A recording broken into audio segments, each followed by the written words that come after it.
On a quiet afternoon, a small roadside diner was filled with the smell of fresh coffee and sizzling bacon. At a corner booth sat Emily Carter, a disabled veteran who had served bravely overseas. She walked with a cane and carried the weight of scars that weren't just physical. Emily enjoyed her solitude, sipping coffee and reading a book. Suddenly, the sound of motorcycles roared outside. A group of bikers stormed in, their laughter loud and brash. Most customers lowered their heads, hoping not to draw attention. But Emily, calm and steady, stayed seated. One of the bikers noticed her cane and smirked. "What's this? A soldier who couldn't handle the field?" he sneered. His friends chuckled cruelly. Emily's jaw tightened, but she didn't respond. Years of discipline had taught her patience. But the bikers weren't finished. They circled her table, mocking her service, trying to provoke her. The diner fell silent. The waitress trembled, unable to intervene. Emily kept her eyes on them, her military training telling her to measure every move. Yet beneath her calm exterior, tension coiled like a spring. The bikers thought they had found an easy target. They were dead wrong. The leader of the biker gang leaned closer, his leather jacket brushing against Emily's shoulder. "Bet you can't even stand without that stick," he mocked, tapping her cane with his boot. The group roared with laughter. Emily's hand gripped the edge of the table, her knuckles white. She had endured enemy fire in deserts far away, these men were nothing compared to that.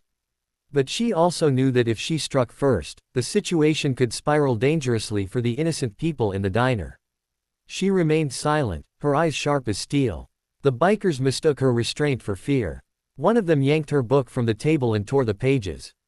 Another knocked over her coffee, letting it spill across the floor. Customers whispered anxiously, some fumbling for their phones, but the gang was too intimidating. "Say something, soldier girl," one taunted, leaning close enough that she could smell his stale breath. Emily finally spoke, her voice low and steady. "You've had your fun. Walk away while you still can."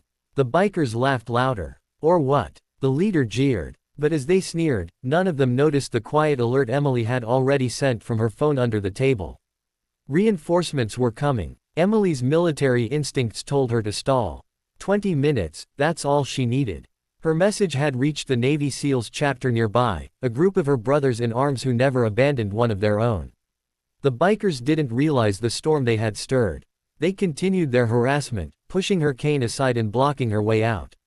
The waitress pleaded quietly, "Please, just leave her alone," but the bikers laughed off her fear. Emily scanned the room, her mind analyzing exits, counting hostiles, predicting movements.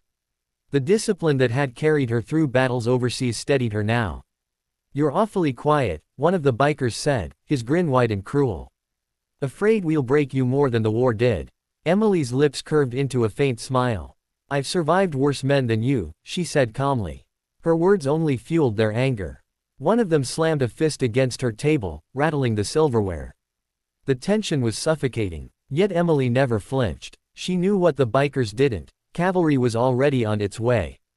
And when they arrived, no one would be laughing. The diner door suddenly swung open with a heavy crash. Sunlight poured in, framing the silhouettes of men in tactical gear. It was the Navy SEALs, off-duty but always ready. The entire diner gasped as a dozen imposing figures stepped inside, their presence radiating quiet authority.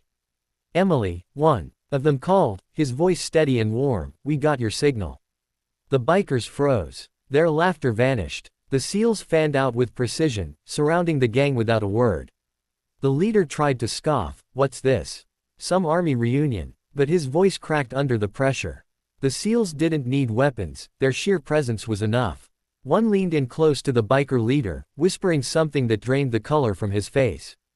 Another SEAL picked up Emily's cane from the floor, placing it respectfully in her hand. The room buzzed with energy, customers whispering in awe. The bikers, once loud and fearless, now stood trapped like cornered animals. Emily finally rose, her cane steady, her gaze locked on the men who had mocked her moments earlier. The tables had turned. Emily stood tall, flanked by her brothers in arms. The SEALs didn't raise their voices, they didn't have to.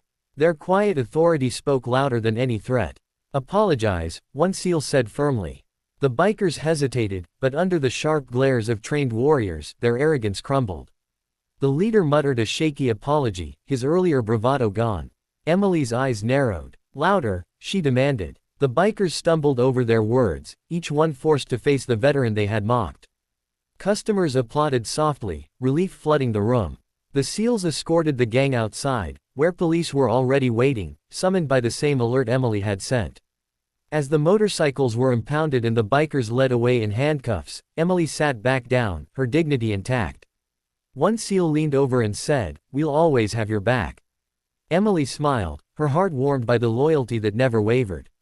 The diner slowly returned to normal, but no one would forget the lesson of that day: never underestimate a soldier's strength, or the bond of those who serve. 20 minutes had changed everything.